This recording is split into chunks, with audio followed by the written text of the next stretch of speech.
대현TV의 김대현입니다. 11월 8일 월요일 아침 뉴스브리핑 시작하겠습니다. 오늘 아침 발표된 여론조사 결과 차기 대선 후보 지지도 조사에서 윤석열 후보가 43.0%, 이재명 후보가 31.2%를 얻은 것으로 나타났습니다. 자, 윤석열 후보가 약 12%포인트 앞서는 결과입니다. 오차 범위를 한참 벗어나 있는 수치입니다. 윤석열 후보 컨벤션 효과를 톡톡히 누리고 있는 상황입니다. 지난 5일 경선 후보로 확정된 이후에 이제 3일이 지났는데 각종 여론조사에서 민주당 대선 주자인 이재명을 압도하고 있습니다. 자, 이재명 민주당 대선 후보의 경우 대장동 게이트 사건 등 부정적 요인으로 인해서 지지율이 30% 초반대 박스권에 갇혀있는 양상입니다. 자, 이재명 후보의 지지율이 문재인의 국정운영 긍정평가인 39.5%에도 미치지 못하고 있는 상황입니다. 자, 이렇게 되면 이재명이 제 목소리를 내기 쉽지 않겠죠. 자, 이재명의 정권 탈환이 정권 교체다 라고 하는 말을 송영길 민주당 대표가 했었는데 씨알이도 안 맥히는 얘기입니다. 문재인의 국정운영 지지율도 따라가지 못하는 대선 후보가 어떻게 정권 교체가 될 수 있겠습니까? 오히려 문재인의 국정운영을 따라가도 시원찮은 상황입니다. 물론 문재인의 국정운영을 따라가면 그거는 패배의 길, 망조의 길이 되겠죠.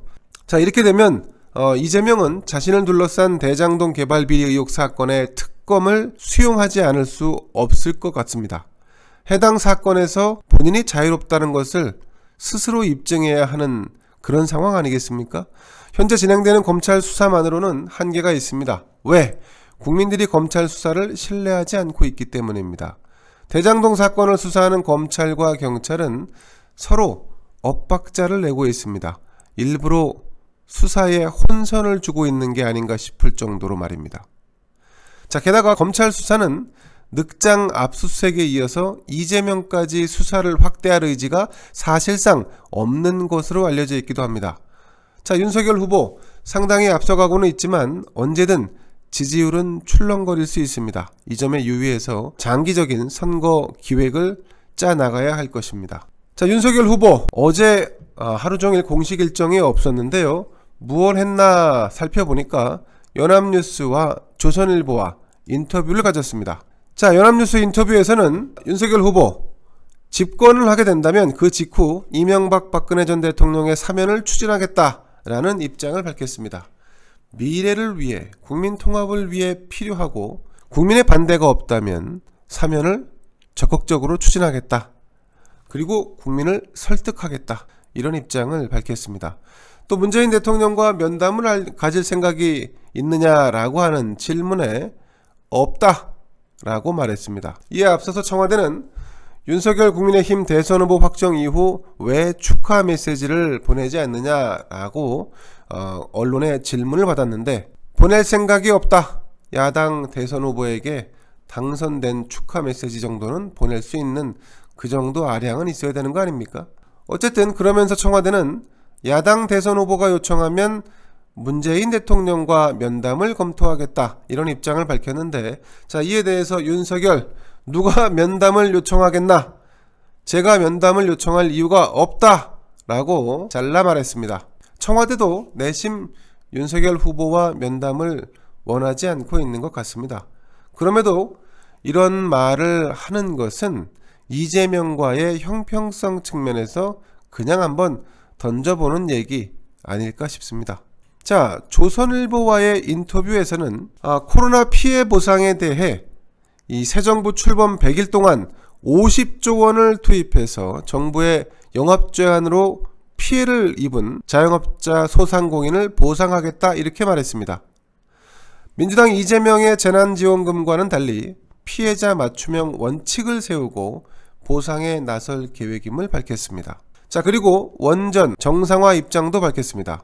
문재인 정권이 추진해온 탈원전 정책을 폐기하겠다는 입장이죠. 자, 조만간 구성될 선대위 어떻게 짤 것인지에 대해서도 진영과 관계없이 인재를 발탁해서 중도로 확장해 나가겠다 이렇게 말했습니다.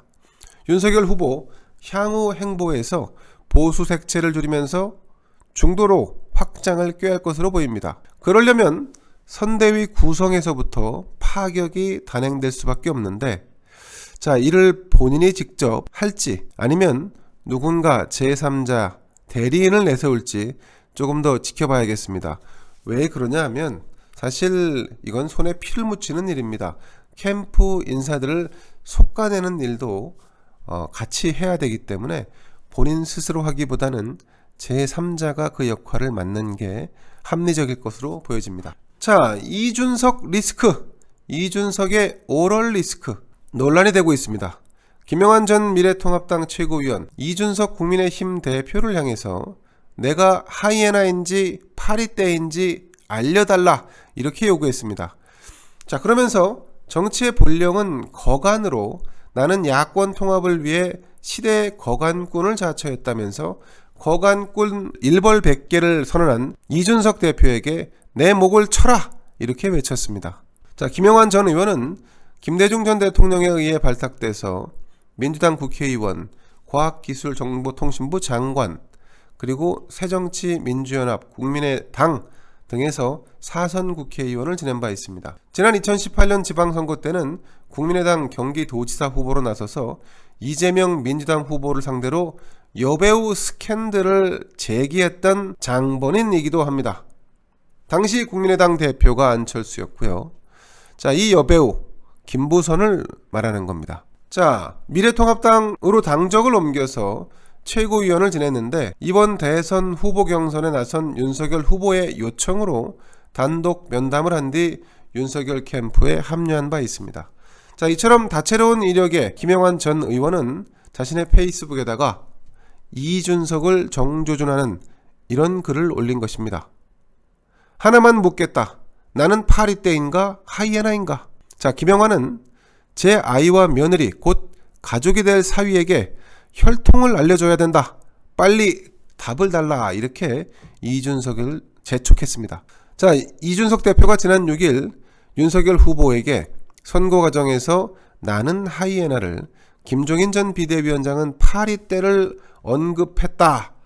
그러면서 지난 2달 동안 캠프 활동 양상을 보면 표를 얻은 것이 맞나 감표 요인이 맞나 평가를 냉정하게 해야 한다 이런 주장을 했는데, 제가 볼 때는 이준석이야말로 과연 득표에 도움이 됐는지 감표 행위를 했는지 본인 스스로 한번 돌아볼 필요가 있다고 봅니다.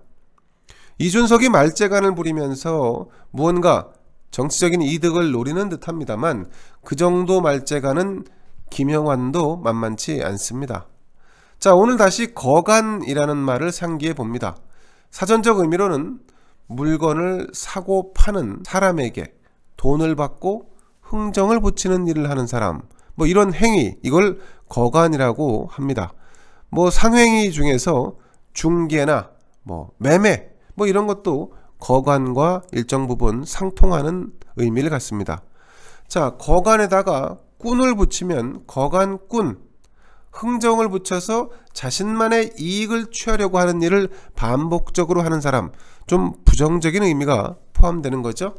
자, 김영환이 말했듯 정치에서 중개, 매개, 그리고 거간은 늘 있어 왔고 그것은 이해의 충돌을 부르기도 하지만 또한 정치의 현실, 타협과 대화를 통한 결산물을 만드는, 어쩌면 정치의 본질과 맥이 닿아 있는 행위일 수도 있습니다.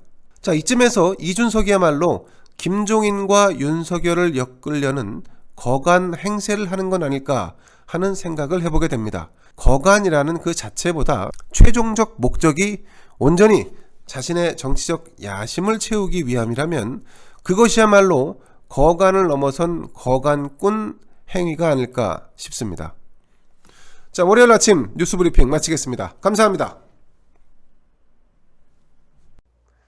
구독, 좋아요, 알림 눌러주세요.